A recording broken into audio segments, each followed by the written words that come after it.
Ladies and gentlemen, welcome back to Driven Wyld. Today we are talking about I'm not taking it out of the car. DoorDash customer orders 4 bags of pet food. Worker refuses to take it out of her car because it's too heavy. So a lot of customers and a lot of drivers really have a general issue with doing heavier item orders. In fact, there's an overall bias for a lot of gig workers that it's always the customers that don't tip order 4 cases of water that live on the 3rd floor. That's always the case. Oh, and by the way, no elevator. And this DoorDash driver seems to know that all too well and refuses to finish the order, really, because they may have picked up the order, but they are not delivering it to the 3rd floor, so the customer would have to come get it. So with that said, we are talking about everything that's being said in this article, how it actually is for DoorDash, UberEats, and Grubhub drivers and customers, and everything in between. So with that said, let's get started. When picking up orders for delivery, you never know what exactly you're going to get. Half true. Depends on the app that you're talking about. For a lot of food delivery orders, you get a general idea, and there's some general biases you pick up on over time. Instacart is very clear about that, and even will tell you if there's heavier items involved. DoorDash is the one app to where a lot of people complain the most about the heavy items because it's been a consistent issue where they're told to pick up 4 heavy items and there was no indication that there would be. While some service gives drivers an idea of what they're going to pick up or whether or not their order is going to be heavy, they may not fully convey just how heavy or cumbersome an order may be. For example, one Instacart driver says she got an offer for an order that contained 150 bags of mulch. If she had accepted the order, it would have weighed over 6,000 pounds. Another driver said they delivered a 600 plus pound order from Costco only to be paid around $35. And I got an email from one of my subscribers once upon a time claiming that he had a 1,250 pound order from Lowe's or something like that. This is actually a lot more common than it should be, and it's not good for our cars, especially with the over 6,000 pound order or the 600 pound order. That's ridiculous, and the pay better be worth the damage it's doing to the shocks of your car. Now, a user on TikTok has sparked discussion after sharing her own reaction to receiving a heavy order. A pet product order is heavier than expected.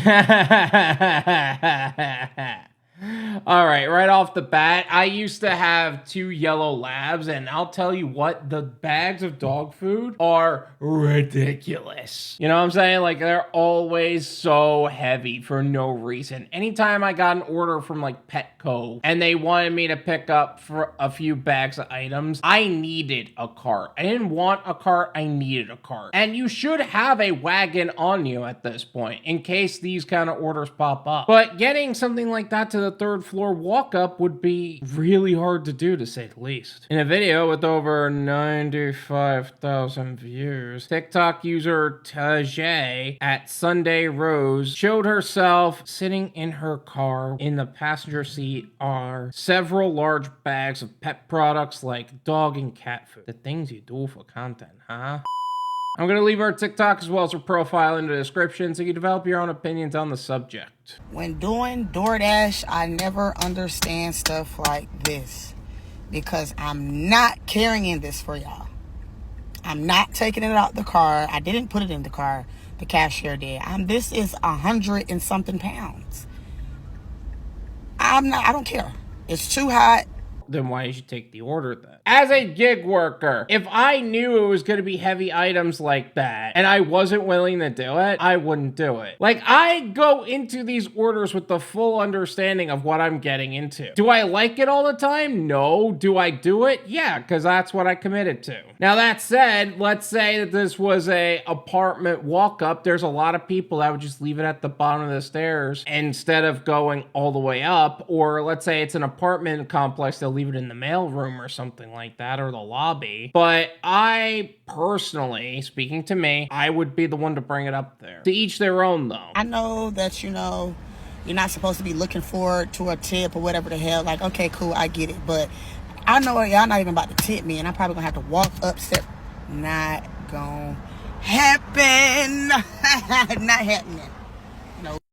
Okay, now I'm a little peeved. I agree that you should not look forward to a tip after service, but you shouldn't take an order without a tip to begin with. It's no tip, no trip. Not no tip, do the order anyway, begrudgingly. Not no tip, complain about the heaviness of the items. Not no tip, make a TikTok about how you're not going to bring the food items up to the unit or out of your car. No tip, no trip. It's that simple. DoorDash appears to warn drivers about heavy items and instructs that they will get additional pay. However, it's unclear if drivers are informed about how heavy or large an order might be. Okay, so I'm gonna be as clear as possible. I didn't believe this at first because I thought it was satire, but I ended up looking into it. Apparently, they do have an extra effort pay for 3 heavy items. It's a little too general. I looked on the DoorDash website. They don't have a page on it yet. It's $3+ for extra effort pay. I don't even know what that means. And it looks like they only give you $1 extra per heavy item. That said, if it ends up with 10 heavy items, that's an extra $10 on the order, right? Just be cautious on that because you might end up exerting a lot more effort than you should for something like that. Because imagine only getting $10 to add an additional 600 pounds to your car. So make sure you do your research on how much your car can actually support in terms of weight, because the average cost of new shocks can range from under $50 to over $200 each. Commenters support the customer. Of course they do. In the comments section, Tajay admitted that she decided to take it to the customer store anyway, as she had not considered the fact that the person ordering may be someone with disabilities. S was so heavy, she wrote in a comment. How much of a jerk do you think you would end up feeling like if you rolled up to a person's place, the person was in a wheelchair, and you were like, I'm not gonna take this out of my car, are you kidding me? Like, really? I know that a lot of drivers are concerned about their safety, and that's 100% valid, but sometimes you get that little old lady in a wheelchair, and it's just like, let me help you as best I can. According to other commenters, this was the correct move. People need to understand when you are in any kind of delivery job, there are going to be awkward or heavy things to lift. And to carry up flights of stairs sometimes, said a user, you have to make sure you can do that too. It is also important to note that sometimes you're going to have to use the proper tools as well. I am a big proponent in having the equipment you need to work smarter and not harder. That means having a dolly around just in case stuff like this comes up. And that way you have more capacity to actually take better orders. You don't think it's important until you end up with a really heavy order and not the equipment you need. We paying you to carry it one at a time, that's all another ad. You are paying for an order to be placed to potentially be delivered. If you have that order placed and the order doesn't get delivered because you didn't tip your driver and you didn't actually pay for it, you're not paying us. You're paying the company, and that's your own damn fault for not actually doing research on how the business model works. However, some sided with Tajay. I've left cases of water at the bottom steps. I agree with you, stated a commenter. When you order stuff like this, you should meet the dasher at the front door / step and tip offered a second. Minor pushback on that last one. You should only take orders with a tip to begin with. If they tip you after, great. If not, then you got what you got. That's your own damn fault for accepting a bad order. It's no tip, no trip. Not no tip, expect them to come to the front door. Not no tip, expect them to tip after. No tip, no trip.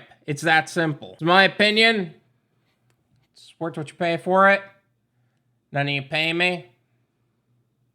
There you go. Look, I totally understand the frustration of dealing with an order with 4 heavy bags. Believe me, I get that. But this is also a great example of some things that I would work on if I were you as a dasher. Number 1, I would work on only accepting orders with a solid tip. I would work on having the tools necessary to get this kind of job done. And I would work on making sure you are prepared for orders like this, or just not taking red card orders orders at all. Like you said, the cashier loaded it in the car. Maybe you shouldn't be taking orders like that at all. You brought that on you too. Now, I know a lot of commenters are going to make points about safety and all that, and I 100% are with you on that. But I'm making the point on you got to work smarter, not harder. Yes, safety is 100% a factor, and yes, you have every right to leave it in the lobby or leave it at the bottom of the steps. That's your call, and I'm not telling you how to do your job that way. I'm saying if you are going to do it in an intelligent way that's not going to make you unreasonably sweat, especially in weather like this. When I'm recording this, it's August in Florida. So I'm trying to do everything I can not to come home drenched in my own sweat, no matter how hard that is. Either way, work smarter, not harder. Make the most money in the least amount of time in the safest possible way. Thank you so much for watching. I really appreciate it. As always, make sure to hit the like button, subscribe if you're new, and I'll see you guys next time. Peace.